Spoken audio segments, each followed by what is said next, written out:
اهلا بيكم في حلقه جديده من برنامج ريفيوهات. انا حسن عبد الحميد وعلى السريع ومش هطول عليكم كتير. اول مسلسل معانا النهارده هو مسلسل ايش ايش، والمسلسل نزل منه 9 حلقات. تعالوا بقى اكلمكم عن مجمل كده التسع حلقات الدنيا مشيت ازاي. المسلسل بيتكلم عن ايش ايش دي رقاصه، ومامتها رقاصه بس رقاصه معتزله. فمع مرور الحلقات بيبين لك قد ايه هي من طبقة تحت المتوسطة بكتير شوية. كمان بيبين لك قد ايه هي بتعاني الصعوبات بتاعت مهنة الرقاصة، وبتمر الاحداث وي بنكتشف انه في عيلة الجريتلي. رجب الجريتلي ده يقوم بشخصية ماجد المصري. رجب الجريتلي ده متجوز هالة صدقي اللي هي بتقوم بدور شادية دي بنكتشف قدام ان هي كانت بتساعد ام ايش ايش لما كانت بترقص زمان. كانت المساعدة بتاعتها، يعني ان هما بينهم صراعات كتير جدا. فيشاء القدر اخت ابن هالة صدقي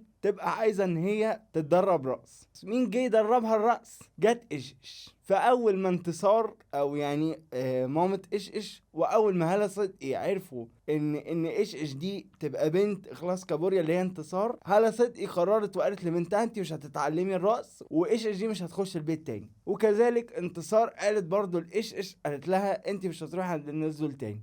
ليه وايه سبب الصراعات الكبير اللي دار بينهم ده؟ ان هي انتصار كانت هالة صدقي بتساعدها زمان وهي كانت بترقص، وكان ماجد المصري كان برضو طبال معاهم برضو في نفس المكان او الكباريه يعني اللي بيرقصوا فيه. بالصدفة قابلت مي عمر ايش ايش قابلت شرنوبي فحبها، وطلع في الاخر ما بيحبهاش، عايز يعني يتعرف عليها بس انما حب حقيقي مش لا، اتجوزها عرفي.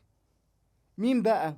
مين قفش يعني؟ مين طب عليهم في المكان اللي هم او الفيلا اللي هم اتجوزوا فيها؟ جوز خالة ايش ايش اللي هو بيقوم بدوره بوشكاش اللي هو ادوارد. فلما ادوارد طب عليهم شرنوبي قال له لا انا معرفهاش، دي واحده جايه ترمي ايه بلاها عليا. المهم يعني اتخلى عنها بعد ما اتجوزها عرفي وكده. فطبعا مي عمر، انتوا عارفين مي عمر والانتقام بقى، بتلعب على المعلم رجب الجريتلي اللي هو ماجد المصري عشان خاطر تتجوزه وتحرق دم شادية اللي هي على صدقي. وخصوصا ان هي كمان مي عمر عرفت اللي هالة صدقي واللي ماجد المصري عملوه في مامتها زمان يعني. وقالت له يعني بالمعنى كده لو انت عايزني فعلا تعالى اطلبني. ومع العلم ان المعلم رجب في الظاهر ان هو بيشتغل في قطع الغيار، انما في اللي مش ظاهر هو تاجر مخدرات. يعني انتصار ما كانتش مصدقه ان ماجد المصري هيتنازل بعد اللي هو عمله فيها، يجي لها لحد البيت يطلب ايش ايش وكده. فايش ايش قالت لها عيب عليكي، طبعا ثقه مي عمر اللي كلنا عارفينها. فقفلت الحلقه التاسعه جت عند ان ماجد المصري فعلا جه وقف قدام البيت واخلاص كابوريا اللي هي انتصار شافته، وخلصت الحلقه على كده.